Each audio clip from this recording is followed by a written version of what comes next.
ഊഷ്മളമായ പുതുവത്സര ആശംസകൾ നേരുകയാണ്. ഈ വർഷം നിങ്ങളുടെയും നിങ്ങളുടെ കുടുംബത്തിൻ്റെയും നാടിൻ്റെയും എല്ലാം സ്വപ്നങ്ങൾ സാക്ഷാത്കരിക്കാനുള്ള വർഷമായി മാറട്ടെ എന്ന് ഞാൻ ആശംസിക്കുന്നു. ചിങ്ങം 1 കർഷക ദിനം കൂടിയാണ്.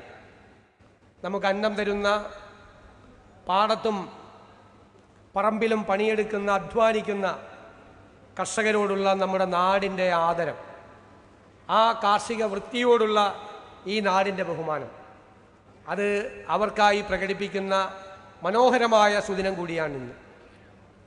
നമുക്കറിയാം, ലോകത്തെല്ലായിടത്തും കർഷകർ വലിയ പ്രതിസന്ധികളിലൂടെ കടന്നു പോവുകയാണ്. കാലാവസ്ഥാ മാറ്റം കാർഷിക കലണ്ടറിൻ്റെ തന്നെ താളം തെറ്റിച്ചിരിക്കുകയാണ്. പണ്ട് കർഷകർ ക്ലോക്കില്ലാത്ത കാലത്ത്, സമയത്തിൻ്റെ കലണ്ടർ ഇല്ലാതിരുന്ന കാലത്ത് അവരാകാശത്തേക്ക് നോക്കി, നിഴല് നോക്കി, സൂര്യപ്രകാശം നോക്കി കാലാവസ്ഥയെ ഗണിച്ചിരുന്ന ഒരു കാലമുണ്ടായിരുന്നു. അവരുടെ വാക്കിനപ്പുറം, അവരുടെ കണക്കുകൂട്ടലുകൾക്കപ്പുറം ഒരു മഴയും പെയ്യില്ല, ഒരു വെയിലും വരില്ല. അതിൻ്റെ മുന്നറിയിപ്പ് അവർക്കറിയാമായിരുന്നു. ഇന്ന് പക്ഷേ അതല്ല സ്ഥിതി. കാലാവസ്ഥ മാറ്റം ലോകത്തെ ആകെ കീഴ്മേൽ മറിച്ചിരിക്കുന്നു. അതിൻ്റെ ആദ്യത്തെ ഇരകളാണ് കർഷകർ എന്ന് നമ്മൾ തിരിച്ചറിയണം. ആദ്യത്തെ ഇരകളാണ്. കാരണം ആ കാർഷിക കലണ്ടർ, അവരുടെ മനസ്സിലുള്ള ധാരണകളൊന്നും അവർക്ക് നടത്തിക്കൊണ്ടു പോകാൻ കഴിയില്ല. ഓരോ പ്രളയമുണ്ടാകുമ്പോഴും, ഓരോ വരൾച്ചയുണ്ടാകുമ്പോഴും അതിലെ ഏറ്റവും വലിയ ഇരകൾ പാവപ്പെട്ട കർഷകരാണ്. നമുക്ക് നമ്മുടെ സംസ്ഥാനത്ത് കാർഷിക വൃത്തി തിരിച്ചു കൊണ്ടുവരാൻ, കർഷകരെ പ്രോത്സാഹിപ്പിക്കാൻ ഉള്ള ശക്തമായ നടപടികളുമായി നമ്മൾ മുന്നോട്ട് പോകണം. ഈ ഗവൺമെന്റിന്റെ പ്രഖ്യാപിത നയം അത് തന്നെയാണ്. കർഷകർക്ക് പൂർണ്ണമായ പിന്തുണ കൊടുക്കുക, അവരെ പ്രയാസത്തിലാക്കാതിരിക്കുക. നമുക്കറിയാം, നെൽകൃഷി പോലും താളം തെറ്റിയിരിക്കുകയാണ്. നെൽ കർഷകർക്ക് കൃത്യമായ പ്രതിഫലം കിട്ടാറില്ലായിരുന്നു. നമ്മൾ ഈ ഗവൺമെന്റ് വന്ന് 2 മാസത്തിനുള്ളിൽ തന്നെ നെൽ കർഷകർക്ക് അവരുടെ അധ്വാനത്തിൻ്റെ പ്രതിഫലം അവരുടെ കൈകളിൽ എത്തിക്കാൻ വേണ്ടിയിട്ടുള്ള നടപടികൾ സ്വീകരിച്ചു. സർക്കാർ ധനപ്രതിസന്ധിയിലൂടെ കടന്നുപോയിട്ടും സർക്കാരിൻ്റെ മുൻഗണനകളിൽ ഒന്ന് കർഷകരാണ്, നെൽ കർഷകരാണ് എന്ന് തിരിച്ചറിഞ്ഞ് അവർക്ക് ആവശ്യമായ പണം അനുവദിച്ചു. കൃഷിമന്ത്രിയുടെ നേതൃത്വത്തിൽ ഒരു ചർച്ചകൾ നടത്തി, വ്യാപകമായ തരത്തിൽ ചർച്ചകൾ നടത്തി, അതിനൊരു പദ്ധതി, എല്ലാ പ്രാവശ്യവും അവർക്ക് നെല്ല് അളന്നു കൊടുത്താൽ ആ നെല്ലിൻ്റെ വില കിട്ടുന്ന ഒരു സംവിധാനം തീർച്ചയായും ഇനി ഉണ്ടാക്കും. രണ്ടാമത്, റബ്ബർ കർഷകർക്ക് 200 രൂപ ഉണ്ടായിരുന്ന റബ്ബറിൻ്റെ വില 250 രൂപയാക്കി ഈ ഗവൺമെൻറ് വർദ്ധിപ്പിച്ചു. 300 രൂപയാക്കും, സംശയമൊന്നും വേണ്ട. ഒന്ന് ഇരിക്കുന്നതല്ല, നമ്മൾ ഇരുന്നപ്പോൾ നമ്മൾ 200 രൂപയിൽ നിന്ന് 250 രൂപയാക്കിയെങ്കിൽ 250 രൂപയിൽ നിന്ന് റബ്ബറിൻ്റെ വില 300 രൂപയാക്കാൻ ഉള്ള തീരുമാനവും സർക്കാർ നടപ്പാക്കും. കർഷകരെ കാർഷിക വൃത്തിയിൽ നിന്ന് പോകില്ല. അതുപോലെ പച്ചക്കറിയുടെ കാര്യത്തിൽ അതിനാവശ്യമായ പിന്തുണ കൊടുക്കാൻ, അതിൻ്റെ സംഭരണം കൃത്യമായി നടപ്പാക്കാൻ, ന്യായമായ വില കൊടുക്കാനൊക്കെയുള്ള പിന്തുണ ഗവൺമെന്റിന്റെ ഭാഗത്തു നിന്നുണ്ടാവും. കർഷകർ അവരുടെ വിത്ത് മുതൽ വിപണി വരെയുള്ള കാര്യങ്ങളിൽ സർക്കാരിൻ്റെ സഹായം ലഭ്യമാക്കുമെന്ന കാര്യത്തിൽ യാതൊരു സംശയവും വേണ്ട. അവർക്ക് കൃഷി ഇറക്കുന്ന കാര്യത്തിൽ ഉൾപ്പെടെ, നമുക്കറിയാം, പ്രളയം വന്നപ്പോൾ കൃഷിനാശമുണ്ടായാൽ തുച്ഛമായ നഷ്ടപരിഹാരമാണ് കൊടുത്തിരുന്നത്. ഈ ഗവൺമെന്റ് ഈ പ്രളയമുണ്ടായപ്പോൾ അവർക്ക് കൊടുത്തിരുന്ന നഷ്ടപരിഹാര തുക 25% വർദ്ധിപ്പിച്ചു. ആദ്യമായിട്ടാണ്. കുറച്ചുകൂടി കൊടുക്കണമെന്നുണ്ട്, കൂടുതൽ, ഇപ്പോഴത്തെ സ്ഥിതി കൊണ്ടാണ്. എങ്കിലും 25% അവർക്ക് കൂടുതലായി കൊടുത്തു. ഈ സുപ്രധാനമായ തീരുമാനങ്ങളെല്ലാം ഈ 2-2.5 മാസങ്ങൾക്കുള്ളിൽ കൊണ്ട് ഗവൺമെന്റ് എടുത്തതാണ്. അത് നൽകാനുള്ള സന്ദേശം എന്ന് പറയുന്നത് കർഷകർ ഈ സർക്കാരിൻ്റെ മുൻഗണനാ ലിസ്റ്റിൽ ഉണ്ട് എന്നത് തന്നെയാണ്, ഒരു സംശയവും വേണ്ട. നമുക്കറിയാം, അവർ കാലാവസ്ഥാ വ്യതിയാനത്തിൻ്റെ, പ്രകൃതിക്ഷോഭങ്ങളുടെ, വന്യജീവി ആക്രമണങ്ങളിലെല്ലാം വല്ലാതിരിക്കുകയാണ്, അവർ പ്രയാസപ്പെടുകയാണ്.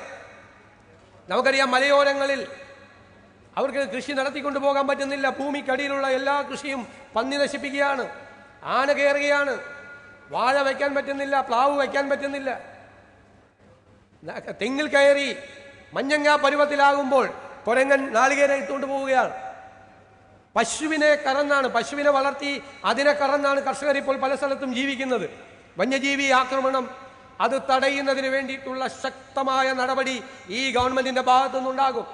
ആർട്ടിഫിഷ്യൽ ഇന്റലിജൻസിന്റെ കൂടി സഹായത്തോടു കൂടി ആധുനികമായ സങ്കേതങ്ങൾ ഞങ്ങൾ അതിനുവേണ്ടി ഒരുക്കുകയാണ്. ആദ്യഘട്ടത്തിൽ 200 കോടി രൂപയാണ് വന്യജീവി ആക്രമണത്തിൽ നിന്നും മലയോരത്തുള്ള കർഷക ജനതയെ സംരക്ഷിക്കാൻ വേണ്ടി ഞങ്ങൾ നൽകിയിരിക്കുന്നത്. അപ്പോൾ അത് കൂടുതൽ ഫലപ്രദമാക്കി പ്രാചീനമായ സംവിധാനങ്ങളെയും ആധുനികമായ സംവിധാനങ്ങളെയും കൊണ്ട് കൂട്ടിയിണക്കി ഏറ്റവും ഫലപ്രദമായ സംവിധാനം അവർക്കുണ്ടാകും. കർഷകരെ വന്യജീവി ആക്രമണത്തിൽ നിന്ന് രക്ഷിക്കുന്നതിന് വേണ്ടിയിട്ടുള്ള നടപടികളുമായിട്ട് ഗവൺമെന്റ് മുന്നോട്ട് പോകും.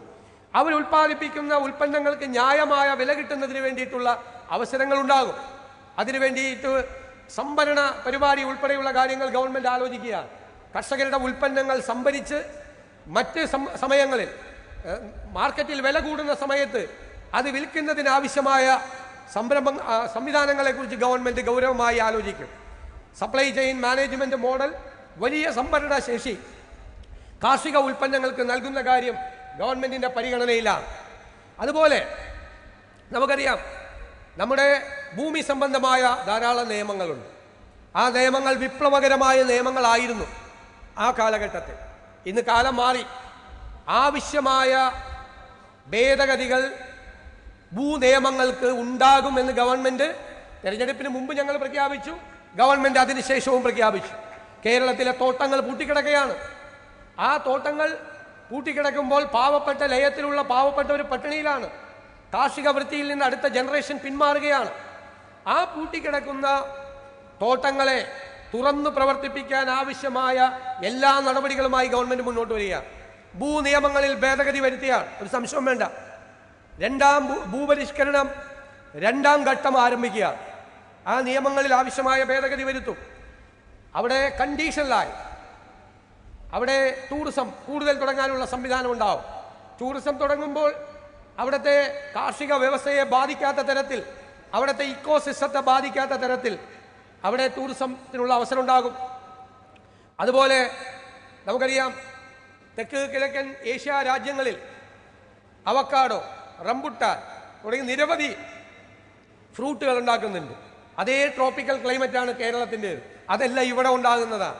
ഇപ്പം മൾട്ടി ക്രോപ്സ് ഈ പ്ലാന്റേഷനുകളിൽ അനുവദിക്കാനുള്ള തീരുമാനം ഗവൺമെന്റ് എടുക്കാൻ പോയാ. അതോടൊപ്പം ഒരു കണ്ടീഷൻ കൂടിയുണ്ട്. ഈ ക്രോപ്പെല്ലാം വാല്യൂ അഡീഷൻ നടത്തി ഉൽപ്പന്നങ്ങളാക്കി നമുക്ക് കയറ്റുമതി ചെയ്യണം. ഈ വാല്യൂ അഡീഷൻ, കേരളത്തിലെ സുഗന്ധദ്രവ്യങ്ങൾ, കാർഷിക ഉൽപ്പന്നങ്ങൾ ഇതെല്ലാം വാല്യൂ അഡീഷൻ ചെയ്ത് മൂല്യവർദ്ധിത ഉൽപ്പന്നമാക്കി അങ്ങനെ ആക്കിയാൽ അതിന് കേരള ബ്രാൻഡ് കൊടുക്കാൻ പോയാൽ, കേരള ബ്രാൻഡ്, കേരളത്തിൽ ഉണ്ടാക്കുന്ന ഉൽപ്പന്നങ്ങൾക്ക് കേരള ബ്രാൻഡ്. നാളെ വിഴിഞ്ഞം തുറമുഖത്ത് നിന്ന് കയറ്റുമതി ഇറക്കുമതി പരിപാടികൾ ആരംഭിക്കുകയാണ്. സംരംഭം തുടങ്ങിയ കേരളത്തിന്റെ വികസനത്തിന്റെ നാഴികക്കല്ലാവാൻ പോവുകയാണ് ആ കയറ്റുമതി ഇറക്കുമതി സംരംഭങ്ങൾ തുടങ്ങുന്നത്. ഇപ്പോൾ നമ്മൾ ചെയ്യുന്ന സുഗന്ധദ്രവ്യങ്ങളായാലും മറ്റു ഉൽപ്പന്നങ്ങളായാലും ഒളിയോർസൻസ് ആയാലും അതെല്ലാം ഇപ്പോൾ ചെയ്യുന്നതിൻ്റെ പകുതി ചെലവിൽ കയറ്റുമതി ചെയ്യാൻ കഴിയും. ഇപ്പോൾ ചെയ്യുന്നതിൻ്റെ 1/3 സമയത്ത് കയറ്റുമതി ചെയ്യാൻ കഴിയും. അപ്പം ഇനി കേരള ഉൽപ്പന്നങ്ങൾക്ക് കേരള സർക്കാർ കേരള ബ്രാൻഡ് കൂടി കൊടുത്തുകൊണ്ട് കേരളത്തിലെ കാർഷിക ഉൽപ്പന്നങ്ങൾ ഉൾപ്പെടെ കയറ്റുമതി ചെയ്യുന്നതിനുള്ള സംവിധാനങ്ങൾ കൂടി ഏർപ്പെടുത്തും. ഞാൻ നിങ്ങൾക്ക് ഉറപ്പ് തരുന്നു, കർഷകരെ മറക്കില്ല ഈ ഗവൺമെന്റ്. കർഷകരെ ചേർത്ത് നിർത്തി അവർക്ക് ആവശ്യമായ പിന്തുണ കൊടുത്ത് അവർ ഈ നാടിൻ്റെ നട്ടെല്ലാണ് എന്ന് തിരിച്ചറിഞ്ഞുകൊണ്ടുള്ള കർഷക ബന്ധുവായി ഈ ഗവൺമെന്റ് പ്രവർത്തിക്കും എന്ന വാക്ക് ഈ പുതുവർഷത്തിൽ നൽകിക്കൊണ്ട് ഈ പരിപാടി സംഘടിപ്പിക്കുകയും അതുപോലെ കാർഷിക മേഖലയിൽ പ്രശ്നങ്ങൾ വളരെ പെട്ടെന്ന് നന്നായി പഠിച്ചെടുത്ത് ആ വിഷയങ്ങൾക്ക് പരിഹാരമുണ്ടാക്കാൻ ശ്രമിക്കുകയും ചെയ്യുന്ന നമ്മുടെ കൃഷിമന്ത്രി അഡ്വക്കേറ്റ് ടി സിദ്ദിഖിനെയും അദ്ദേഹത്തിൻ്റെ ടീമിനെയും ഞാൻ പ്രത്യേകമായി അഭിനന്ദിച്ചുകൊണ്ട് ഈ കർഷക ദിനാഘോഷ പരിപാടികൾ ഉദ്ഘാടനം ചെയ്തതായി അറിയിക്കുന്നു. നന്ദി. ഇവിടെ അവാർഡ് ജേതാക്കളെ എല്ലാവരെയും ഞാൻ പ്രത്യേകമായി അഭിനന്ദിക്കുന്നു. അതിലെനിക്കൊരു വലിയ സന്തോഷം. ശ്രീ ചെറുവയൽ രാമൻ കൂടി ഇവിടെ ആദരിക്കപ്പെടുകയാണ്. അദ്ദേഹം നമ്മുടെ വിത്തുകളെല്ലാം സംരക്ഷിച്ച ആളാണ്. നിസ്സാരമായ നടപടിയല്ല അദ്ദേഹം എടുത്തത്. പക്ഷേ അദ്ദേഹത്തിന് ഞാൻ 15 വർഷം മുമ്പ് അവാർഡ് കൊടുത്തിട്ടുണ്ട്. അദ്ദേഹം ആദരിക്കപ്പെടേണ്ട വ്യക്തിയാണ്. ഉമ്മൻചാണ്ടിയുടെ നാമധേയത്തിലുള്ള പ്രഥമ അവാർഡ് അദ്ദേഹത്തിന് നൽകിയാൽ ഞാൻ അദ്ദേഹത്തെ നിങ്ങളുടെ എല്ലാവരുടെയും മുമ്പിൽ വെച്ച് പ്രത്യേകമായി ഈ അവസരത്തിൽ അഭിനന്ദിക്കുന്നു. കർഷക അവാർഡ് കിട്ടിയ എല്ലാവരെയും, ആദിത്യനടക്കം എല്ലാവരെയും ഒരിക്കൽ കൂടി അഭിനന്ദിച്ചുകൊണ്ട് എൻ്റെ വാക്കുകൾ ചുരുക്കുന്നു.